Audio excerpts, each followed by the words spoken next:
I'm going to continue my recaps from the Sligo tournament, and I'm going to be looking at the games from day two. On day two, I played two games, two white games, and the first was against Kevin O'Flaherty around 1962, and I was again the favourite by rating. And we get e4, d6, d4, knight f6, knight c3, e5, knight f3, knight bd7. So black is playing the Philidor defense.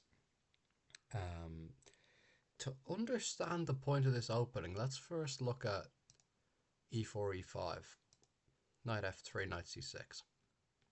So in the Spanish, for example, in the old days, you get these closed positions very often, castles h3.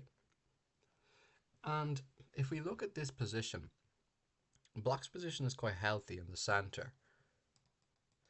One of the main problems for black is this knight on c6, which is pretty badly limited by white's pawn on c3. And the knight doesn't really have very much to do on c6. It could become a target later on, even to get kicked away in some positions. So one of the main moves for black is knight b8, to try to reposition the knight on d7. So we see a little bit the logic of black's setup here. Black is saying, okay, I'm going to go for the same structure in the center, but I'm going to position my knight on d7 immediately and then develop normally. And I have flexibility to move the c-pawn, and I'm not wasting time hopping around with this knight. On the other hand, white already has the pawn on d4, and they have a bit more freedom in terms of how they want to set up or develop their pieces. So I chose to play this move a4. So my idea is I want to gain space on the queen side as soon as possible. And this is something inspired by modern engines, that we can make these space gaining moves quite early because they're always going to be useful later on. Bishop e7, a5. So as well as gaining some space, which we really want to do, we're keeping our options open with regards to our development.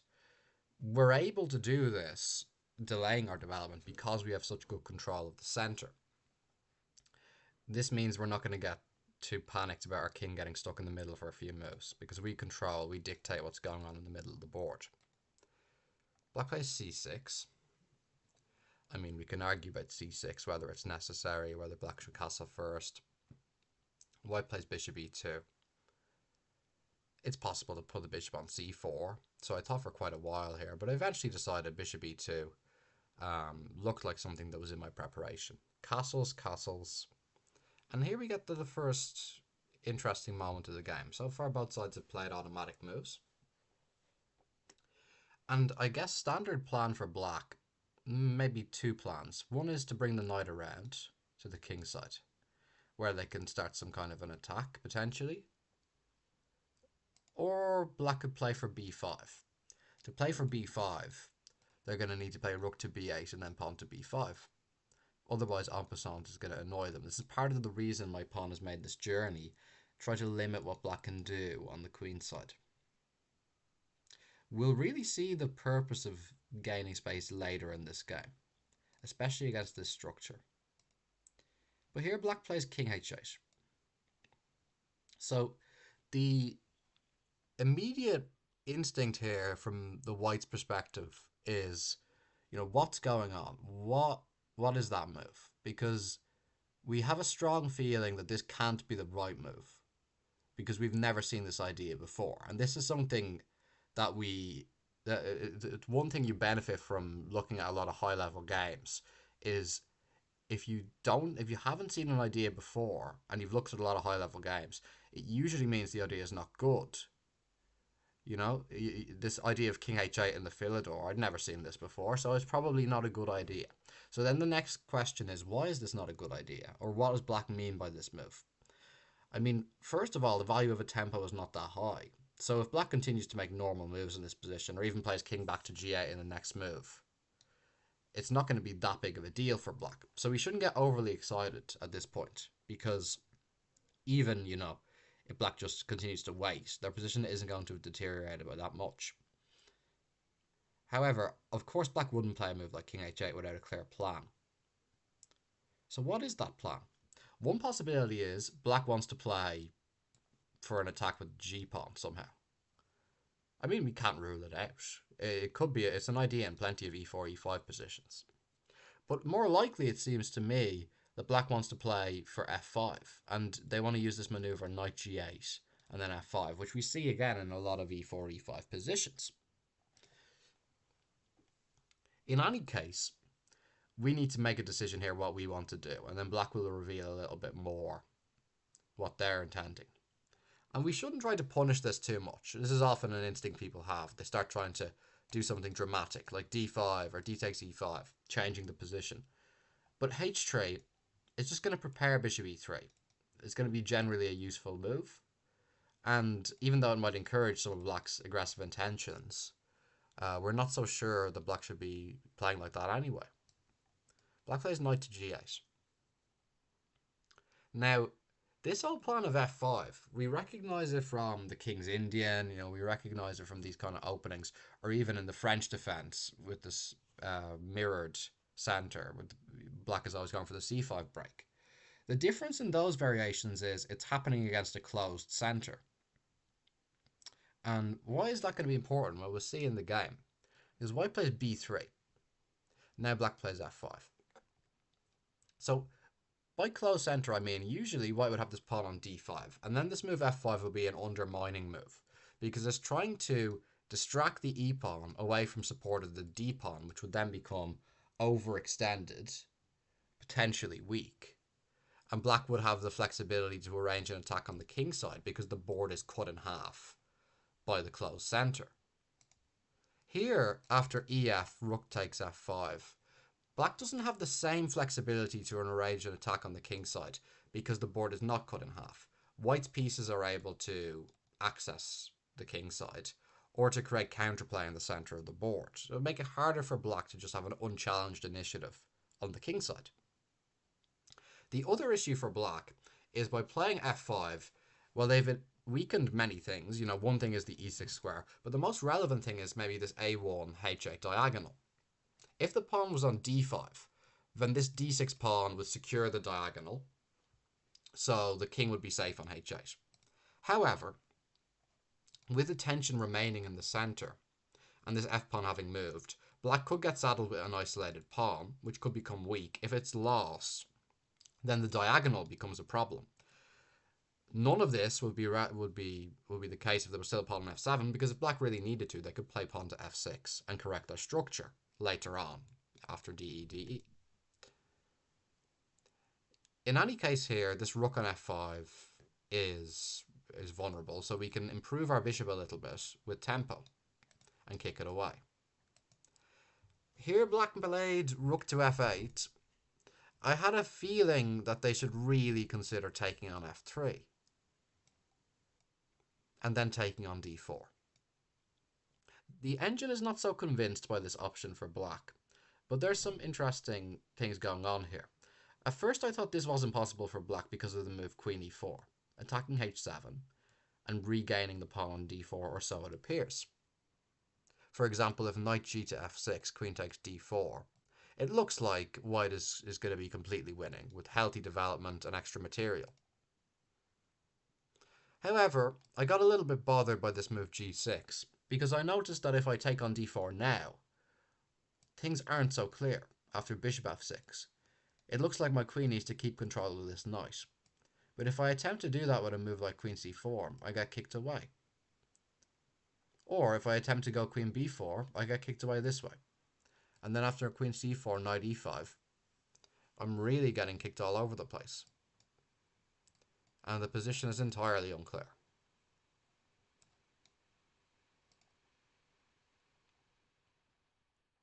So this queen e4 move, I got a little bit unsure about, and I thought I might have to make a move like knight to e2, and then at least black is coming with some ideas like queen g3, c5, And while the position is probably unsound for black, it's a little bit more lively than what happened in the game.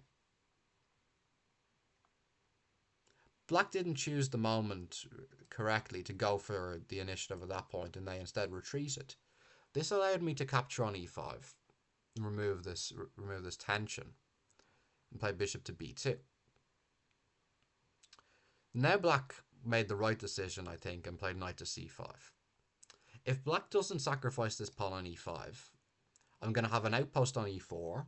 Because of the isolated pawn on e5, there's always going to be an outpost in front of an isolated pawn. So I can use that for my knight. Then I can slowly build pressure against the e5 pawn, which is going to be weak. My position is incredibly solid, all my pieces are defended, and I can build some centralization. If I need to in the future, I can involve my rook on the king's side, which I always keep an eye out for. Knight to c5, and black changes the situation. So black is offering this pawn, which I decided to take. Now, black captures the bishop.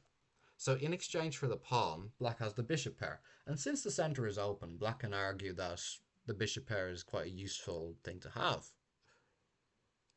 Now I had to decide what to capture with.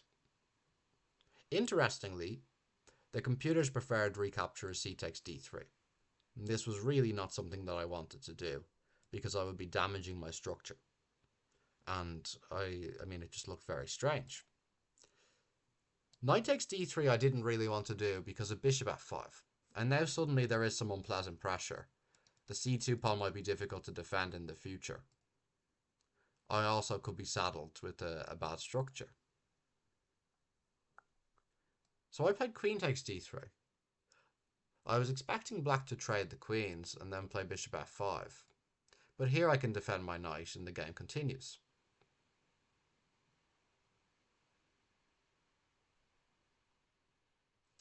Instead of this, black played queen c7, which may seem like the more ambitious move, to play for compensation. However, now I has the opportunity to take the initiative in a number of ways. One way that I missed was queen to g3. It seems like a very strange move, because I'm inviting black to put me in a pin. One of the immediate points of this move is I'm threatening to win the queen with a discover check. But I expected black would play bishop to d6. At this moment I missed that I have this move knight to e4, which is very nice because it both attacks the bishop on d6, thus renewing threats of discover checks. And it protects the knight on e5 by opening up this bishop on b2. And black is going to be completely losing here. Instead, I decided to anchor this knight in the center of the board with f4. My mentality at this point of the game was that I should continue to play ambitiously, even with the extra pawn. The mistake that players can often make once they win material is they can try to engineer trades, shoehorn trades into any position, and cease to play actively, cease to engage with the dynamics of the position. I generally prefer to continue to seek activity, continue to play for dynamics, and continue to try and play as maximalistically as possible. And I'll always have the extra material in the back pocket.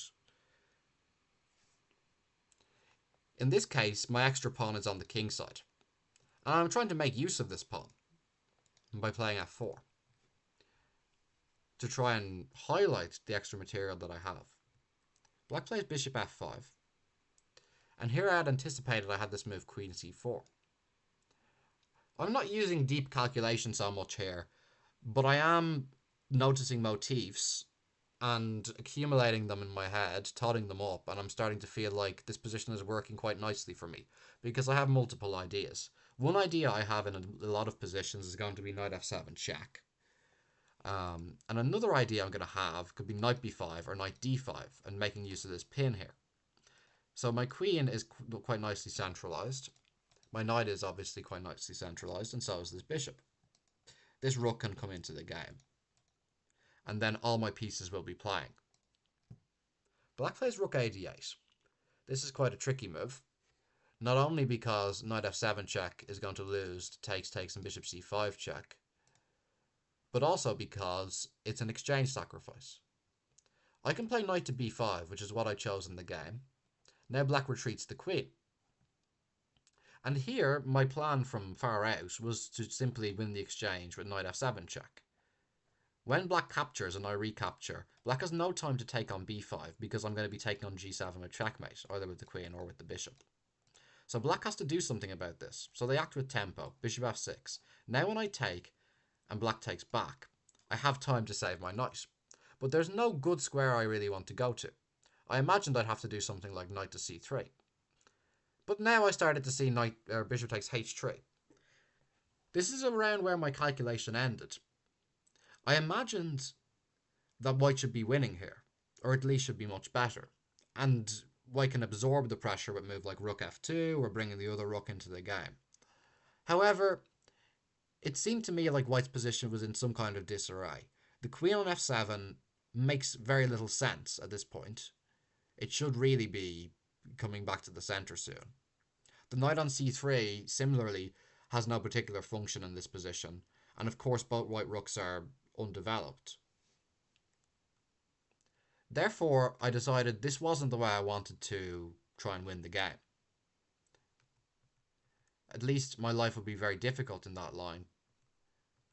So I decided to explore whether there might be other options. And I understood, since I'm a pawn up, why do I need to sell myself short and try to win some more material when I can continue to enjoy my position by just centralizing this knight on d4? Black develops the knight to secure the bishop on f5. And now the point of my play is revealed. This kind of opaque a4, a5 plan in the opening, it now has its point because I can include this move a6. And this move very, very cleverly undermines black's queenside. It's the kind of move that's been available to white for more or less the entire game. So it's difficult for the black player to constantly be aware of the status of the move by move, whether or not it's going to be strong. It's very easy for black to forget about the existence of this option for white until it's too late and it lands on the board.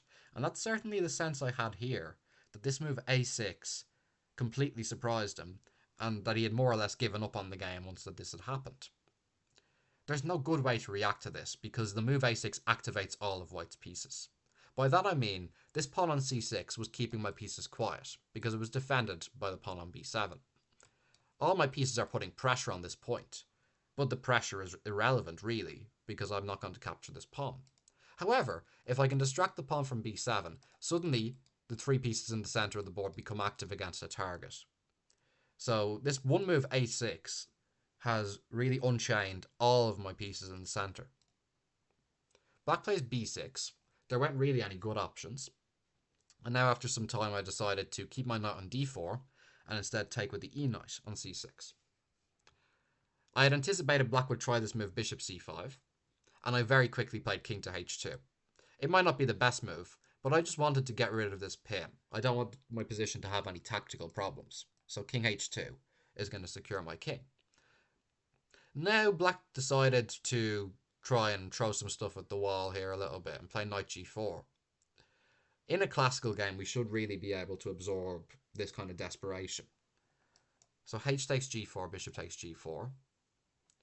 And it can be tempting when you're sitting in this position from the white side to say, okay, I'm up so much material, I really shouldn't be so greedy as to start capturing more material. And that usually would be my mindset. However, it is also the case that by capturing material, you remove it as a possible threat. And knight takes d8 here, really there simply isn't anything better for white to do than to take this rook at this point. So queen takes d8. Even though I'm bringing black's queen a little bit closer to an area where it could cause me some grief, I shouldn't be worried. The risk is black plays queen h4, forces my king to g1, and then I'm back in this tactical issue. Of course, I'm being very vigilant here, which might seem silly because to many people the position would appear completely winning. However, that is no reason to lose focus or determination. In fact, you should really just try to increase that as a point where you feel relatively sure you can get across the line. Here, the major issue is this. Queen h4 we can't really prevent in a nice way. So we should try to remove this anchored piece. Kicking away anchored pieces is really quite a good idea, because this bishop is so well secured. We should just ask it to leave with b4. After queen h4, king g1, now black doesn't really have anything to do. The bishop moves away, and now I have time to start to make my own threats. So I do this with knight to e6, opening up my bishop, opening up my knight. Black has to get rid of this knight. Now I take back with tempo, and after bishop takes f4, it looks like black is getting somewhere, but I have this move queen h3. The centralized queen has a lot of flexibility, so it's no surprise this resource is available. Queen e7, and now at long last the rook can come into the game. And after queen takes b4, of course there should be many ways to win, but queen to c3 appears to force an exchange of queens. And after a few more moves, black resigned because they were down a rook, and their problems are not ending there. In the second game of the day, well, it was a little bit shorter. The theme of this game is really about modern preparation. In the first game in this tournament, we saw two pretty well prepared players who were using engines, using modern resources to get quite deep into opening theory, even at a relatively low rating level. In this game, I'm playing against a more experienced player who would have been quite high rated and got the CM title at some stage. But of course, that means that their approach to openings and their approach to the game in general has been much less influenced by the engine than my approach. And what is the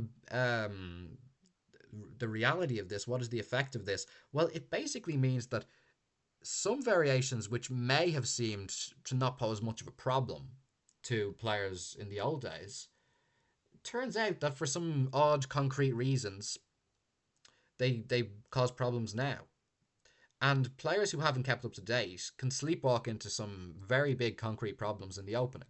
We see this here. Black plays the hyper-accelerated dragon. So, there are three kinds of dragons in chess. There's the dragon, which is d6, d4, takes, knight f6, knight c3, g6, where the best option for white is really to go for long castles plan. So something like this, and either bishop c4 or long castles immediately. And it's going to lead to pretty chaotic attacking games, like we saw Fischer, Karpov, these kind of players playing.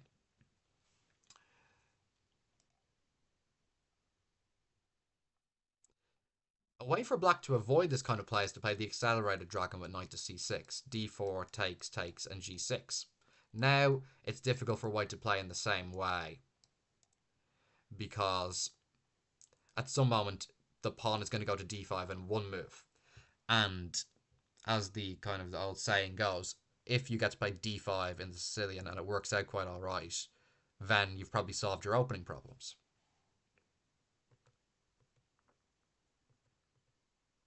The problem with the accelerated dragon is simply this move bishop to b5. And this Rossolimo nowadays I think is considered the major test of black's position. As well as that,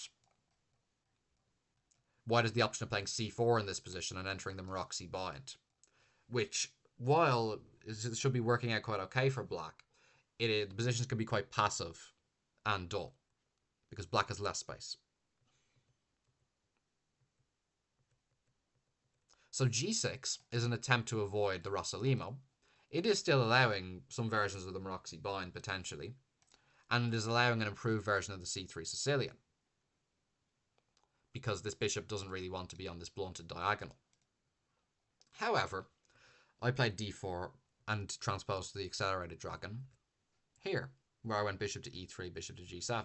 This is the position where I mentioned that a move like pawn to f3 would be a bit of a mistake for white, because it would allow d5 under good circumstances. In this case, I thought that I will go for some very direct theory. And this is the way modern opening preparation, especially with the white pieces, often is.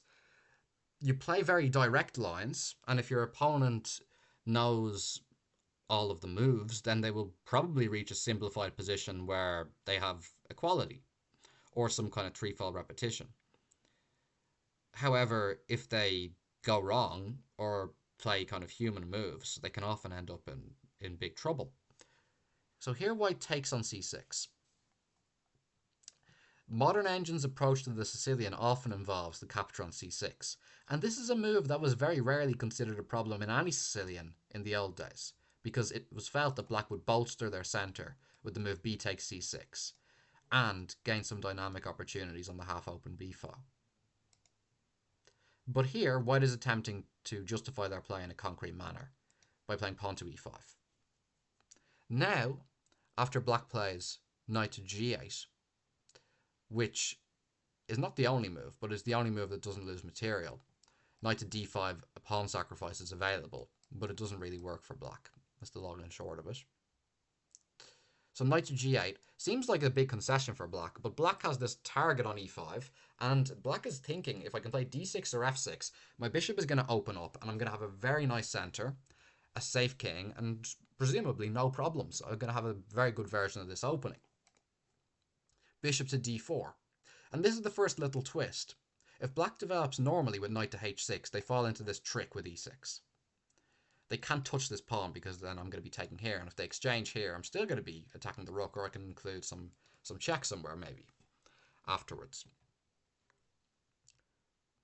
So knight to h6 is not really the right direction, and many strong players have fallen into that. Instead, f6 was played. The strongest line is queen to a5, and I've had this as well. f6 is a very natural move. White plays queen e2. Again, a slightly subtle and odd move. It looks like something out of the Scotch. White is preparing queenside castles and is securing the pawn on e5. They don't want to recapture on e5 with a pawn, but with a piece. That gives them the half-open e-file to potentially create some issues for black. Black takes, and takes again, and plays knight f6. After long castles, black plays short castles. And it's quite possible here that black was feeling like they got a good opening. They have more pawns in the centre than white. They have opportunities on the queen side to put some pressure with a rook b8, queen b6, this kind of stuff. And they can mobilise their centre in the future, especially in an endgame. White's pawn structure is rather solid, but none of the pawns really influence the game in a meaningful way in terms of controlling squares. And white's attacking prospects, maybe there's some h4, h5 at some point, but the main thing about white's position seems to be good centralization. Unfortunately for black, there's concrete issues. Bishop c4 check comes. If black moves the king, then there's going to be a rook coming to e1 very quickly. And we see white's advantage is purely a lead in development. And it's really quite a big advantage here because black can't hold on to everything in the way that they might like to. For example, pawn to e6. There's going to be some bishop takes e6 stuff, and there's going to be a pin. So the move black was relying on, and played rather quickly, was this move pawn to d5. And it seems like it's working quite well. But this is how the modern engines help us in the opening. While, some... In the old days, people would have assumed lines like this are okay for black because there will be d5 at some point. There'll be enough resources for black. When we go move by move, we notice concrete detail. And here, black is just a half tempo too short to get to a nice position because white has this trick knight takes d5. This was something I had to try to recall at the game because I hadn't looked at my preparation for months, presumably. But I had remembered that there was something like this existing in these lines. There's often this knight takes d5 trick. So I was trying to come up with this, or at least try to